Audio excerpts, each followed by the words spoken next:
বেংকৰ ঋণ সম্পৰ্কত কেইটামান গুৰুত্বপূৰ্ণ ঘোষণা কৰিব খুজিছো।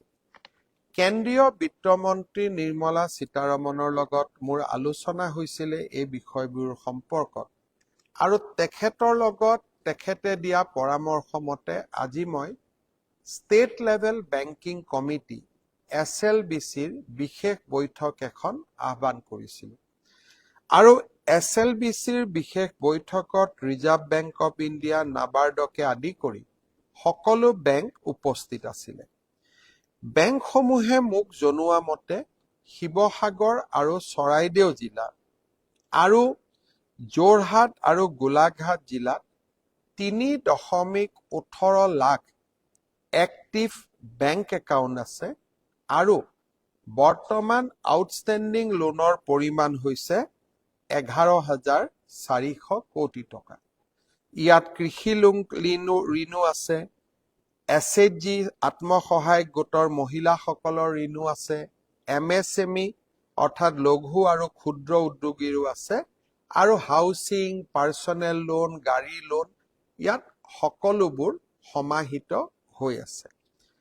আজি আমি SLBCত কেইটামান সিদ্ধান্ত লৈছিলোঁ, যিকেইটা মই এটা এটাকৈ আপোনালোকক পঢ়ি দিব খোজো। প্ৰথম কথা, আমি ঋণ থকা ব্যক্তিসকললৈ এখন সকাহমূলক আঁচনি আজি আমি প্ৰস্তুত কৰিছোঁ। কিন্তু মই সবিনয়ে নিবেদন জনাম যে বেংকে এই সকাহ দিয়াৰ সময়ত সঁচা ডেমেজ হৈছে নে নাই বা বান আক্ৰান্ত হৈছে নে নাই তাক আকৌ এবাৰ পৰীক্ষা কৰিব। সেয়েহে যিসকল সদাশয় ব্যক্তি বান আক্ৰান্ত হোৱা নাই তেওঁলোকে এই আজি মই ঘোষণা কৰিব খোজা আঁচনিখনৰ বাবে অপেক্ষা নকৰিব। আপোনালোকে নিৰ্ধাৰিত নিয়মত বেংক ইনষ্টলমেণ্ট দি থাকিব। কাৰণ আপোনালোকে যদি বেংক ইনষ্টলমেণ্ট নিদিয়ে আৰু পৰৱৰ্তী সময়ত যদি বেংকৰ দ্বাৰা পৰীক্ষাত এইটো প্ৰমাণিত হয় যে আপোনালোকৰ ঘৰ যদিও শিৱসাগৰ, চৰাইদেউ, যোৰহাট, গোলাঘাটত অৱস্থিত কিন্তু বানপানীৰ দ্বাৰা ক্ষতিগ্ৰস্ত হোৱা নাই, তেনেহলে বেংকে এই সুবিধা নিদিব আৰু আপোনাৰ একাউণ্টটো নন পাৰফৰ্মিং এছেটলৈ ৰূপান্তৰ হ'ব। সেইকাৰণে আজি মই কৰা ঘোষণা কেইটা বানত আক্ৰান্ত ব্যক্তিৰ বাবেহে প্ৰযোজ্য, বানত আক্ৰান্ত পৰিয়ালৰ বাবেহে প্ৰযোজ্য। প্ৰথমতে আমি আহিব খুজিছো যে এই সকাহ কোনে পাব? যাৰ একাউণ্ট ষ্টেণ্ডাৰ্ড হৈ আছে, অৰ্থাৎ যাৰ একাউণ্ট NPA হোৱা নাছিলে 19 জুলাইৰ আগতে, তেওঁলোকে এই আঁচনিৰ সুবিধা পাব। কিন্তু যাৰ বেংক একাউণ্ট NPA হৈ আছিলে তেওঁলোকে এই সুবিধা নাপাব, অৰ্থাৎ এই সুবিধা ষ্টেণ্ডাৰ্ড বেংক একাউণ্ট হোল্ডাৰ সকলৰ কাৰণেহে। এতিয়া মই প্ৰথম আহিব খুজিছো হাউচিং লোন, এডুকেশ্যন লোন আৰু কাৰ লোন। গৃহ ঋণ, শিক্ষামূলক ঋণ আৰু কাৰ লোন, এই তিনিওটা কেটেগৰীৰ বাবে আমি আপোনালোকৰ যিটো মৰেটৰিয়াম, যে লোন ঘূৰাই দিয়া যিটো প্ৰক্ৰিয়া, যাক আমি যেতিয়া আমি তাক সামূহিকভাৱে সকাহ দিওঁ তাক মৰেটৰিয়াম বুলি কোৱা হয়। অৰ্থাৎ হাউচিং লোন, এডুকেশ্যন লোন আৰু কাৰ লোনৰ ক্ষেত্ৰত আমি 6 মাহৰ বাবে মৰেটৰিয়াম ঘোষণা কৰিছো আজি আমাৰ SLBCত হোৱা সিদ্ধান্ত অনুসৰি।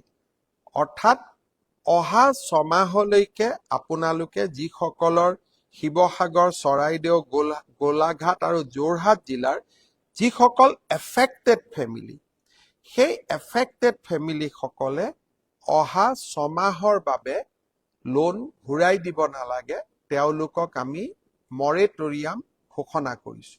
আকৌ এবাৰ কৈছো, এফেক্টেড ফেমিলিৰ বাবে 6 মাহ মৰেটৰিয়াম পাৰ হৈ যোৱাৰ পিছত ধৰি ললো আপোনালোকৰ লোনটো 3 বছৰত ঘূৰাই দিবলগীয়া আছিল, 6 মাহটো ঘূৰাই নিদিব আৰু 3 বছৰৰ লগত 3 বছৰ 6 মাহ যোগ হ'ল। প্ৰয়োজন হলে ঘূৰাই দিয়াৰ সীমা আৰু এবছৰ আপোনালোকে বঢ়াই ল'ব পাৰিব তাৰ মানে ইনষ্টলমেন্ট বিলাক প্ৰতি মাহত 6 মাহৰ পিছতো আপোনালোকে যিটো ইনষ্টলমেন্ট দিব সি কমি যাব কাৰণ লোন ঘূৰাই দিয়াৰ যিটো সীমা বা বছৰ তাক আমি আৰু এবছৰলৈকে বঢ়াই দিম 6 মাহ moratorium and tenure of payment can be extended to a maximum period of 1 year.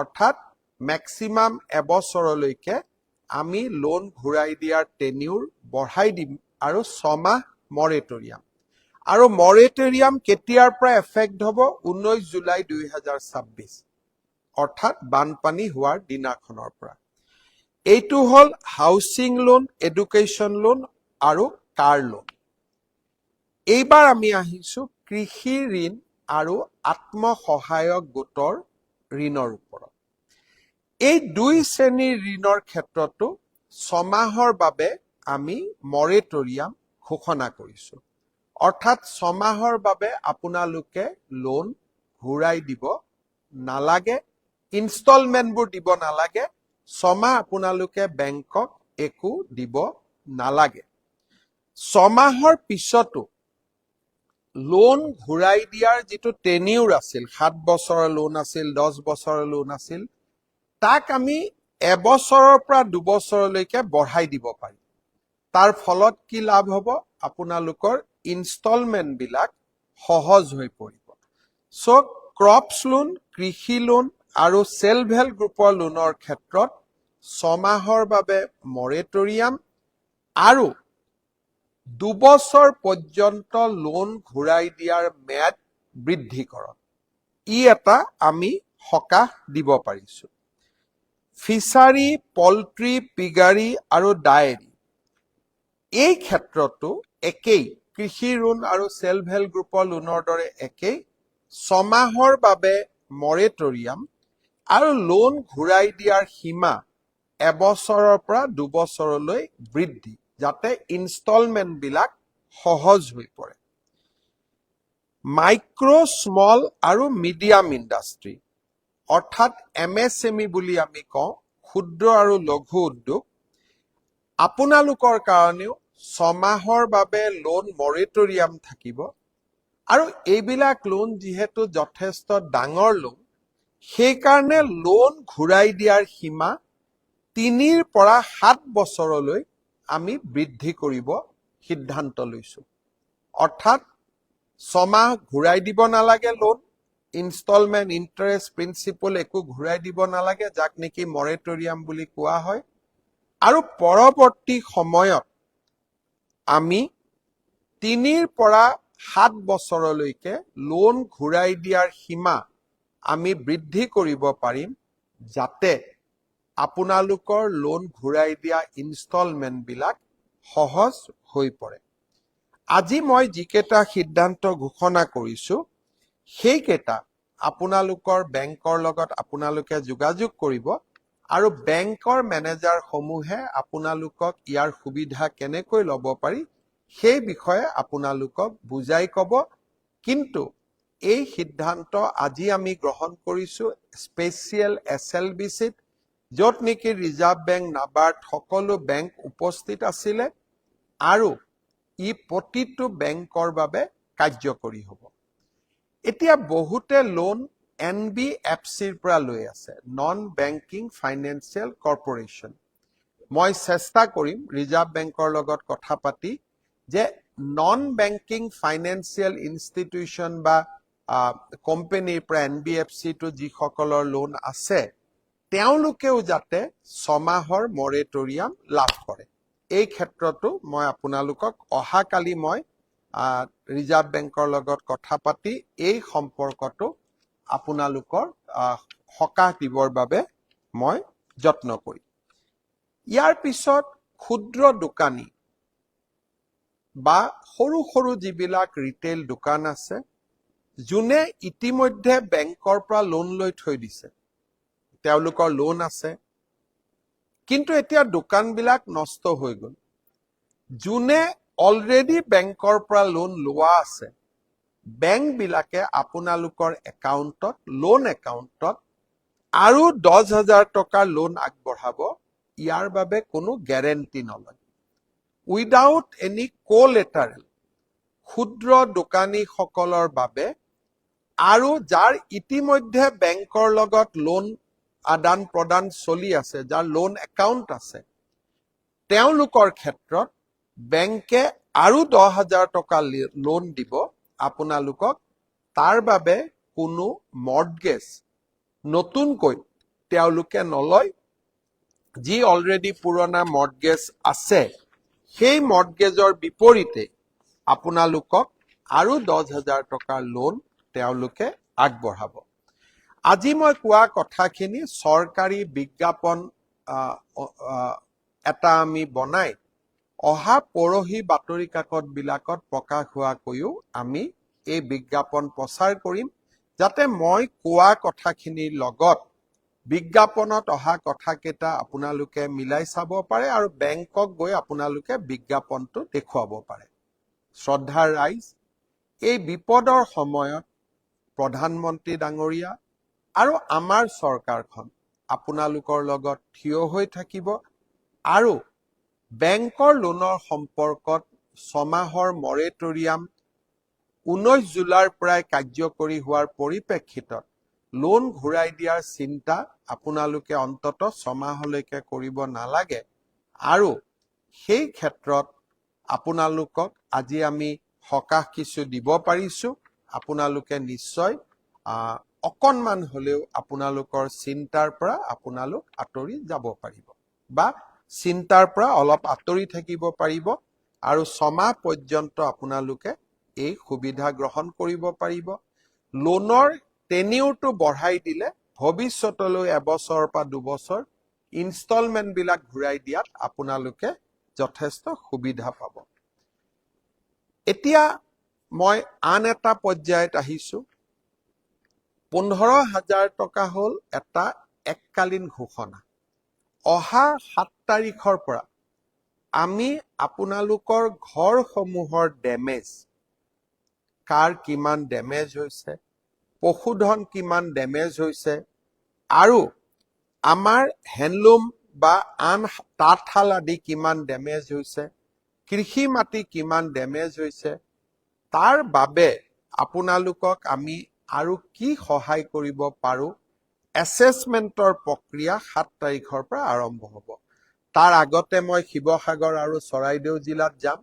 এছেছমেণ্টৰ প্ৰক্ৰিয়াটো যাতে আমি তৎকালীনভাৱে শেষ কৰিব পাৰো, তাৰ কাৰণে মই জিলা আয়ুক্তসকলৰ লগত নিজে মিটিং কৰি আপোনালোকে যাতে চৰকাৰৰ সহায় পাব পাৰে, তাৰ বাবে মই প্ৰচেষ্টা হাতত ল'ম।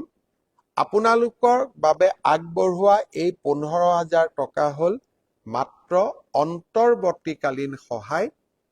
7 তাৰিখৰ পৰা আচল এছেছমেণ্ট আমি আৰম্ভ কৰিম, যাতে ডেমেজৰ বিপৰীতে আমি আপোনালোকক সহায় আৰু সাহায্য কৰিব সফল হওঁ। শ্ৰদ্ধাৰ ৰাইজ, আত্মসহায়ক গোটৰ সদস্যসকলক আমি 10,000 টকা মুখ্যমন্ত্ৰীৰ মহিলা উদ্যমিতা আঁচনিৰ জৰিয়তে আমি দিছিলো আৰু এই 10,000 টকাৰ ভাল ইউটিলাইজেশ্যন হলে আমি ভৱিষ্যতে 25,000 টকা দিয়াৰো প্ৰতিশ্ৰুতি দিছিলো। এতিয়া বহু মহিলাই মোক কৈছে যে আমাৰ 10,000 টকাটোতো নষ্ট হৈ গ'ল, আমি ছাগলী কিনিছিলো, আন সামগ্ৰী কিনিছিলো, বানপানীয়ে গোটেইবোৰ লৈ গ'ল, এতিয়াতো আমি 25,000 টকা নাপাম। মহিলা উদ্যমিতা অভিযানৰ হিতাধিকাৰী মোৰ আই মাতৃসকলৰ বাবেও আন এটা আঁচনি মই খুব কম দিনৰ ভিতৰতে ঘোষণা কৰিম। আপোনালোকে এই দিশত অলপো চিন্তা নকৰিব। এতিয়া মই কেইটামান ৰাজহুৱা ঘোষণা কৰিব ওলাইছো। বানপানীয়ে আমাৰ বহুতো নামঘৰ নষ্ট কৰিলে। ভাদ মাহ আহি আছে। ভাদ মাহৰ নাম কীৰ্তন কৰিবলৈ আমাৰ নামঘৰত পৰিৱেশ যথেষ্ট বেয়া হৈ গৈছে। গতিকে আমি নাম কীৰ্তন কৰিব নোৱাৰিম আৰু অসমীয়া মানুহে আধ্যাত্মিকতাক বাদ দি থাকিব নোৱাৰে। সেইবাবে শিৱসাগৰ আৰু চৰাইদেউ জিলাৰ বানে আক্ৰান্ত কৰা প্ৰতিটো নামঘৰক মেৰামতি কৰিবলৈ মই আজি অন্তৰ্বৰ্তীকালীন 1.5 লাখ টকা ঘোষণা কৰিছো। অৰ্থাৎ শিৱসাগৰ আৰু চৰাইদেউ জিলাৰ প্ৰতিটো নামঘৰ যাক বানপানীয়ে বিনষ্ট কৰিছে, প্ৰতিটো নামঘৰলৈ ৰাজ্য চৰকাৰে 1.5 লাখ টকাৰ সহায় আগবঢ়াব প্ৰতিটো নামঘৰলৈ।